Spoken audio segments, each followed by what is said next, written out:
So lately I've been trying to explore other book tech outside of Kindle, and one of the other options out there is a company called Pocketbook, and they make some really high quality e-readers that Amazon should be worried about. Now, if you want my upfront opinion about the Pocketbook Verse Pro, the device we'll be talking about in today's video, I still think the Kindle provides the better overall experience from a holistic standpoint. But if you want to have a bit more control and you're okay with putting in a little bit more effort and time into customizing your e-reader, I think the Pocketbook is a great option for a lot of people. Now, my story with the Verse Pro actually begins with how I got my hands on this device in the first place. Now, I am based here in America, but Pocketbook as a company is based out of Switzerland, and you can't actually buy any of their products directly from Pocketbook if you're in America. You actually have to buy their devices from a partner store, which I tried doing, but it gets pretty expensive, especially once you start factoring in shipping costs. Now, funny enough, I was able to pick up a Verse Pro from Amazon Prime. I got it within 2 days with Amazon shipping. I paid no shipping costs for that compared to the $25 that I was being charged from the Pocketbook partner store. And it just was an overall better experience. It was actually $10 cheaper on the Amazon website for the device itself compared to the Pocketbook website. So I got the whole thing for about $159 plus tax compared to the $169 plus $25 that Pocketbook was charging me from buying direct from their stores. Now, in terms of customizations, there's actually very little you can customize about the Verse Pro. It only has 2 color options, an azure black or a passion red. I decided to get the passion red over here to spice things up a little bit. And there's also no customization for storage capacity. It only comes with 16 gigabytes of internal storage. All right, let me talk to you about why I think Amazon should be worried and be watching out for companies like Pocketbook.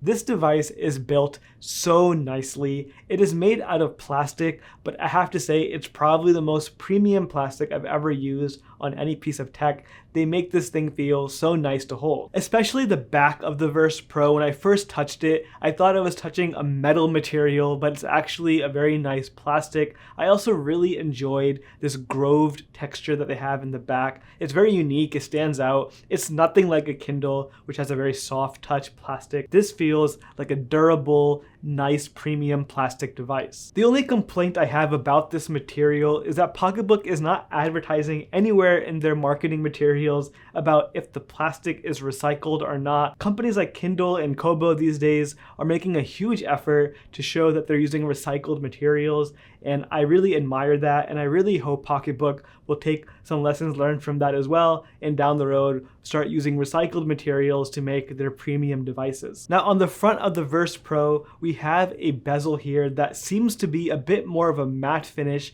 compared to the glossy finish that I usually see on a Kindle, for example. I do like the matte finish a little bit better, I would say, but both the Kindle and the Pocketbook still attract fingerprints. The Verse Pro is not immune to that. I've been seeing fingerprints all over the device. But one big difference between the Verse Pro and the Paperwhite, for example, is that the Verse Pro does not have a flush screen. So the screen is actually a bit lower into the device and not a flush premium design. Now, normally I am not a fan of devices that don't have a flush screen. That is because it just feels a little bit cheaper. But on the Pocketbook, they actually made it still feel very premium. And I actually like it a lot more because without the flush screen, I'm able to hold the device in a much more comfortable way. On the Kindle Paperwhite, which has a very similar bezel size, when I rest my thumb on that bezel, my fingers often touch the screen by mistake. On the Pocketbook, I don't really have that issue. Since the bezel is a bit higher up compared to the screen itself, it's a very small difference, but it actually makes a big difference because my finger and my thumbs are no longer touching the display and triggering a page turn by mistake. Now, I should also mention that the Pocketbook Verse Pro has a bit of a smaller screen compared to the Kindle Paperwhite. We have a 6-inch screen on the Verse Pro compared to a 6.8-inch screen on the Kindle Paperwhite. Now, I actually prefer both sizes pretty equally. They're very, very convenient. The 6-inch size is a bit more travel friendly, I would say, but the 6.8-inch size is a bit more comfortable for having more text on the screen. So there's not really a right or wrong way of doing that. It's a personal preference. Now, something very unique to the Verse Pro that you're not going to find on a Kindle are these physical buttons located at the bottom of the screen. I actually like these a lot because they include page turn buttons on a small size like this, which is a very refreshing thing. On the Kindle lineup, we don't have physical page turn buttons unless you buy the more premium Kindle Oasis, which I always wondered why Amazon wouldn't add those buttons to other devices. On the Verse Pro, you have that option available to you. You don't have to use them, but they're there if you want them. Alongside the page turn buttons, we also have a dedicated home button, which is very conveniently located on the corner over here. Very easy to get back to the home screen through that button. You also have the power button on the other side. So these buttons are a very nice to have feature. They're also very durable and very clicky. I think these buttons are going to work for a long time to come. Now you might be wondering, why is Pocketbook calling this the Verse Pro? What makes this device so pro compared to the regular Pocketbook Verse?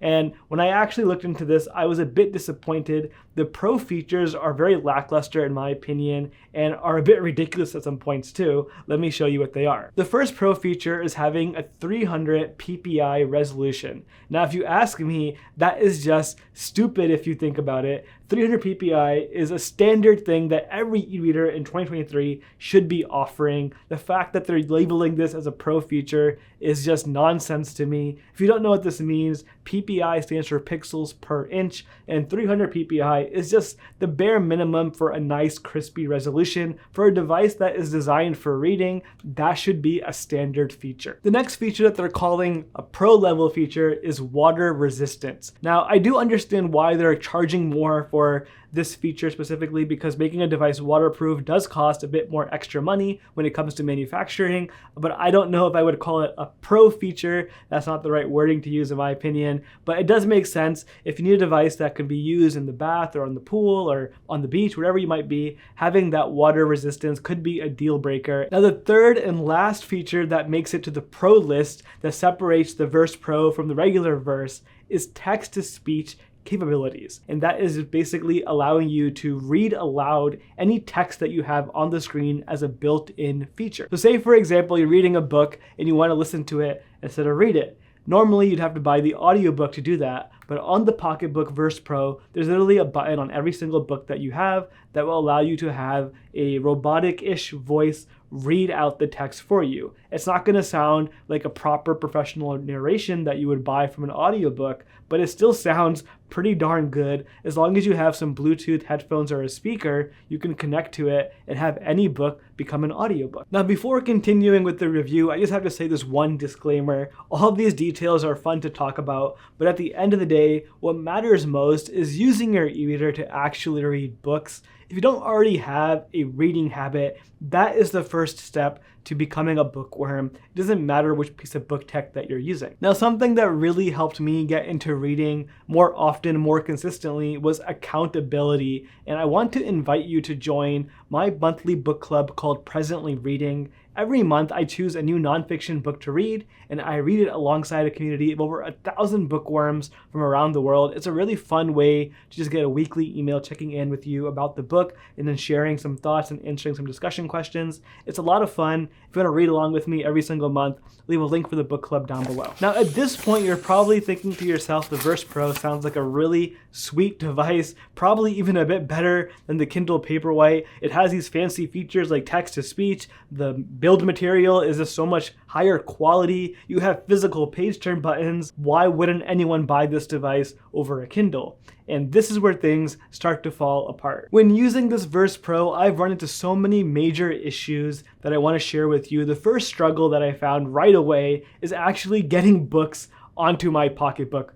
And on Amazon, the ecosystem is just so well built. And if you want to buy a book on your Kindle, you literally go to the website and you just press one click to buy a book, and it ends up right on your Kindle, ready to go. On the Pocketbook, you're not going to have that experience. Getting books on here is a lot more cumbersome. Now, there is a bookstore on the Pocketbook itself that you can try using, but you'll probably find out very quickly that there are not many books to choose from, especially when you compare to the Amazon store, which has everything. The Pocketbook store does not have most books that you're probably going to want to buy. So that leaves us to the question, where do we buy our books for the Pocketbook? Now, unfortunately, there is no easy way of doing this. The closest solution that I found is using a website called ebooks.com that sells a large variety of EPUBs for most books that I would want to read myself. So you can do that, download the file to your computer, and then plug it into your Pocketbook, and then transfer the file by dragging and dropping it over,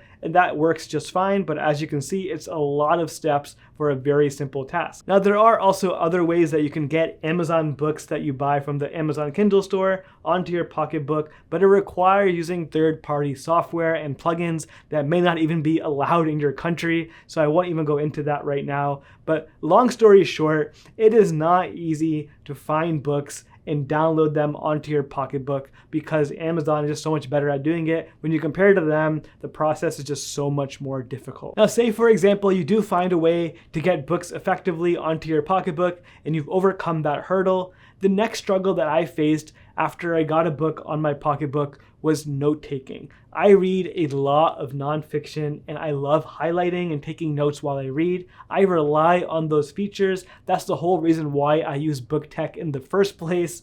And on the Pocketbook, the experience for taking notes and highlighting is just not pleasant at all. Highlighting text while you're reading is just so frustrating. Those little toggles never go where I want them to go, and adding a note is not easy either. Again, on the Kindle, I've taken so many notes on that device. It's just second nature at this point. I don't have to think about it. I just drag my finger along the sentence I want to highlight and it just works. But let's just say, for example, that you don't even care about that. You don't take notes. All you do is read books and you've already got them on your Pocketbook. The third struggle that I think anyone will relate to is something that I find very important, and that is the amount of distractions that you have on the Pocketbook software. On a Kindle, there really isn't much you can do besides read books and buy more books to read. On a Pocketbook, they have a ton of other apps on the software, such as games and a lot of settings that you can dig into and really customize with. That could be an advantage for some people, but for me, I find myself playing around with the settings way too often instead of reading the actual book, and that is never a good sign. Now, even though all those struggles I just talked about are pretty serious and very frustrating, if you are somebody who is really dedicated to the Pocketbook ecosystem and you really want to escape Amazon and not use a Kindle, I think there are some ways you can do that and really make this Pocketbook Verse Pro the best device possible, even better than a Kindle if you know what you're doing. Let me give you some tips. Now, the first thing I want to mention are all the benefits of using the Pocketbook software versus the Kindle. There are a lot of advanced features in the settings, once you know where they are, that really make this device so much better than a Kindle. Two of my favorite settings is being able to first map out all the different areas on the screen that you can tap to a specific shortcut. So for example, you can map the top left corner to do something very specific, and have the bottom right corner do something else, and have a whole list of shortcuts all around the screen while you're reading a book. It's just so much more advanced than the Kindle, which can only go left and right basically in a page. On the Pocketbook, you can have some very advanced workflows. On top of that, one more setting that I really appreciate is the ability to turn off the Pocketbook logo from the boot sequence. So when the device turns on, you don't even see the Pocketbook branding anywhere. There's even an option to remove recommendations from the home screen, which I really appreciate. On the Kindle, you can't do that. So again, the Pocketbook software does have some distracting elements to it, but all the advanced features you get are very real and very beneficial. Now, the next thing I want to talk about that will really make a big difference on the Pocketbook is installing an app called Co-Reader. Now, if you've never used Co-Reader before, it's basically this advanced software set that will completely transform your e-reader to have every feature that you could possibly need. Now, getting this on a Kindle is possible, but it's required to jailbreak the Kindle first, which will obviously void your warranty, and I'm not going to get into that again. That's going to be a whole different conversation if you want to try doing that. But on the Pocketbook, it's very easy to do this. All you have to do is plug in your Pocketbook, download the Co-Reader app from GitHub, and drag and drop the file into the applications folder, and that is it. Once you have the Co-Reader app installed, you can read every single book through that application, which makes it a lot easier to do things like taking notes, for example. I can highlight a lot easier through co-reader and also take notes. I can also even export those notes in co-reader into Readwise, which I cannot do without co-reader on the Pocketbook. So there are so many additional flexible options that you get with the co-reader software that, again, is encouraged because it's so easy to install on your Pocketbook Verse Pro. There's no crazy setup process. It's just a matter of installing an app. Now, I can spend hours and hours talking to you about all the different possibilities of co-reader and Pocketbook and all the things you can do on this device, but I'm basically going to end the video leaving you with this. I give this Verse Pro a bookworm rating of 4 stars. I think it has a lot of potential for anyone who wants to escape the Amazon Kindle ecosystem and just wants to have a device that is separate from all of that. Again, I think the Kindle is a better overall experience, but if you're willing to put in the effort, the Pocketbook is a great alternative. Now, if you like the Verse Pro, you might also be interested in learning more about the Pocketbook Era, which is the more premium version of the Verse Pro. Think of the Era like the Kindle Oasis of the Pocketbook world. I have a whole review video dedicated to that. Link for that on the screen right now. Thank you so much for watching. I'll see you next time.